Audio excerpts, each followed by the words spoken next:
दोस्तों, हर एक व्यक्ति का जीवन दुख, परेशानी और संघर्ष से घिरा हुआ है। क्या इसका समाधान है? हर एक व्यक्ति के जीवन में ऐसा क्यों है? ऐसा इसलिए है क्योंकि हम कहीं न कहीं अपने मन के मैल को, मन के कीचड़ को साफ नहीं रख पाते हैं। यूँ कहें तो उसका सही समाधान नहीं निकाल पाते हैं। खैर चलिए, मैं आपको एक कहानी सुनाता हूँ। शायद आपको इस कहानी से इस सवाल का हल मिल जाए। महात्मा गौतम बुद्ध के समय की बात है। एक गांव में एक किसान अपनी पत्नी और 2 बच्चों के साथ रहता था। वह किसान बहुत ही ज़्यादा परेशान रहता था। अपने 2 बच्चों और पत्नी की ज़रूरतों को पूरा नहीं कर पाता था। शायद यही उसकी परेशानी की सबसे बड़ी वजह थी। समय बीतता गया, उसकी परेशानियां परिवार की ज़रूरतों के साथ बढ़ती ही जा रही थी। वह दिमाग से और मन से बहुत अशांत रहने लगा था। कहीं न कहीं वह बहुत ज़्यादा दुखी हो गया था।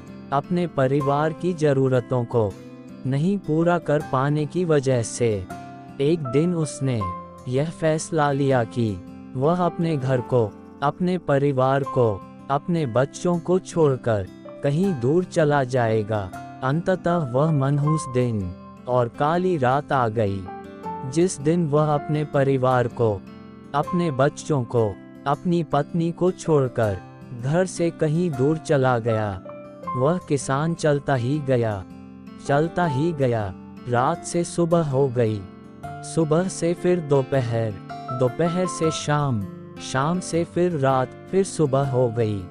उस किसान की मन की पीड़ा इतनी ज़्यादा थी कि उसके पैरों के छाले और पैरों से बह रहे खून के आगे फीके पड़ गए थे। ना भूख की चिंता, ना प्यास की चाह, बस चलता ही गया, चलता ही गया।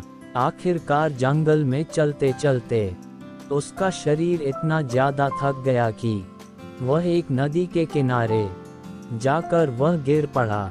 कुछ घंटों बाद उस किसान को होश आया।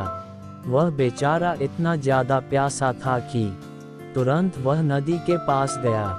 जैसे ही वह पानी पीने के लिए हाथ पानी में डाला, उसे सामने नदी के उस पार कुछ लोगों का झुंड दिखाई दिया। उसने ध्यान से देखा तो उसे एक वृक्ष के नीचे महात्मा गौतम बुद्ध बैठे हुए नजर आए। वह तुरंत दौड़ के उनके पास गया और उनके पैर पर गिरकर बोला कि हे महात्मा, हे भगवान गौतम बुद्ध, मुझे अपनी शरण में ले लीजिए, मुझे अपना शिष्य बना लीजिए। महात्मा गौतम बुद्ध के शरण में आया हुआ कोई भी व्यक्ति खाली हाथ वापस नहीं जाता। ये किसान तो केवल उनका शिष्य बनना चाहता था। महात्मा गौतम बुद्ध जी ने उसकी मनोदशा को देखते हुए उसे अपना शिष्य बना लिया। महात्मा गौतम बुद्ध और उनके शिष्य वहाँ पर केवल विश्राम कर रहे थे। उनका विश्राम भी पूरा हो चुका था। वह किसान भी अब महात्मा गौतम बुद्ध जी का शिष्य बन चुका था। अब समय हो चला था आगे की यात्रा को पूरा करने की। गौतम बुद्ध और उनके शिष्य आगे बढ़ते चले गए। कुछ दूर निकल जाने के बाद गौतम बुद्ध जी को बहुत जोर की प्यास लगी। उन्होंने अपने इस नए शिष्य अर्थात किसान से बोला कि प्रिय शिष्य, जाओ, पास में एक सरोवर है, वहाँ से मेरे लिए पानी लेकर आओ। किसान बोला, जो आज्ञा भगवान। किसान सरोवर की तरफ चल दिया। सरोवर के पास जैसे ही किसान पहुंचा, उसने देखा कि उस सरोवर में बहुत सारे जानवर उछल कूद कर रहे हैं। वे सारे जीव जंतु किसान को देखते ही तुरंत वहां से भाग गए। किसान बहुत ही खुश हुआ और उस सरोवर की तरफ चल दिया पानी लेने के लिए। परंतु जैसे ही किसान सरोवर के पानी के तरफ हाथ बढ़ाया। उसने देखा कि पानी बहुत ही ज्यादा गंदा था। किसान निराश होकर वापस गौतम बुद्ध जी के पास आ गया। गौतम बुद्ध जी ने उससे पूछा, पानी कहाँ है? किसान ने दुख भरे शब्दों के साथ कहा, हे भगवान, मैं जैसे ही उस सरोवर के पास पहुंचा तो मैंने देखा कि उस सरोवर में काफी सारे जीव जंतु उछल कूद कर रहे थे और उनके उछल कूद करने की वजह से उस सरोवर के जमीन के तल में बैठी हुई सारी गंदगी, सड़े हुए पत्ते उस पानी में घुल मिलकर एक कीचड़ का रूप ले लिए थे। यही कारण है कि मैं वह पानी लेकर नहीं आया, क्योंकि वह पानी नहीं कीचड़ हो चुका था। महात्मा गौतम बुद्ध जी उस किसान की बातों को समझ गए और मुस्कुराते हुए उन्होंने कहा कि मैंने तुमसे सरोवर का पानी मांगा था, मैंने यह नहीं कहा था कि पानी अगर गंदा हो तो पानी लेकर मत आना। उन्होंने अपने दूसरे शिष्य से अनुग्रह किया कि जाओ और सरोवर से पानी लेकर आओ। उनका दूसरा शिष्य निकल पड़ा पानी को लाने के लिए और कुछ देर पश्चात वह पानी लेकर वापस आ गया। आश्चर्य की बात तो ये थी कि दूसरे शिष्य द्वारा लाया हुआ पानी बिल्कुल साफ था और उससे भी बड़ी असमंजस की बात ये थी कि सारे के सारे शिष्य बड़े ही आश्चर्यचकित हो गए कि यह करिश्मा कैसे हो सकता है, क्योंकि पहले शिष्य ने तो ये बताया था कि पानी कीचड़ हो गया था। महात्मा गौतम बुद्ध जी ने सारे शिष्यों को ये बताया कि जब सारे जीव जंतु उस पानी में उछल कूद कर रहे थे, तब उस दौरान उस सरोवर के पानी के तल में बैठी हुई सारी गंदगी, सड़े गले हुए पत्ते सब घुल मिलकर कीचड़ रूपी पानी का रूप ले लिए थे। परंतु जितने समय में किसान वापस आया और दूसरा शिष्य वापस गया, उतने समय में उन जीव जंतुओं के भाग जाने के पश्चात उस सरोवर का पानी धीरे धीरे शांत हो गया था।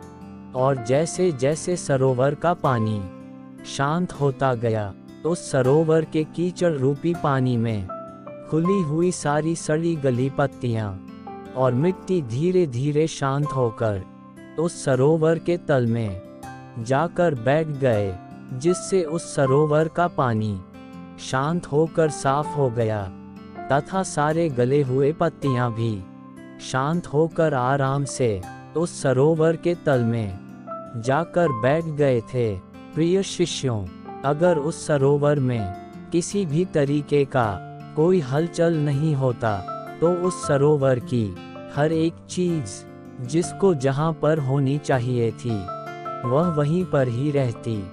उन जीव जंतुओं के हलचल की वजह से सरोवर के तल में बैठी हुई सड़ी गली पत्तियां, मिट्टी उस शांत पानी में मिलकर एक कीचड़ का रूप ले लिए थे। ठीक इसी प्रकार से हर एक व्यक्ति के जीवन में तरह तरह की समस्याएं, परेशानियां और कठिनाइयां आती है, जिसके वजह से हमारे मन में हलचल सी मच जाती है। हमारा दिमाग और मन अशांत हो जाता है। तत्पश्चात हम कोई गलत निर्णय अर्थात फैसला ले लेते हैं। परंतु अगर हम थोड़ा समय देकर उन कठिनाइयों, परेशानियों और समस्याओं के बारे में समझने की कोशिश करें, तो मन की हलचल उस सरोवर की पानी की तरह शांत हो जाएगी, जिससे हम अपने जीवन में सही निर्णय का चुनाव करते हुए उसका समाधान निकाल लेंगे। किसान को महात्मा गौतम बुद्ध जी की सारी बातें बिल्कुल साफ साफ समझ में आ गई। उसे ये भी समझ में आ गया कि उसके परिवार में आई हुई सारी परेशानियां, दिक्कतें और जिम्मेदारियां भी इसी सरोवर के सड़ी गली हुई पत्तियों और मिट्टी रूपी कीचड़ की तरह ही हैं। बस जरूरत है थोड़ा समय निकालकर मन को शांत करते हुए उन परेशानियों दिक्कतों के बारे में समझने और उसका समाधान निकालने की। इस कहानी से हमने क्या सीखा? दोस्तों, समय के साथ साथ हर एक इंसान की ज़रूरतें बढ़ती ही जाती है।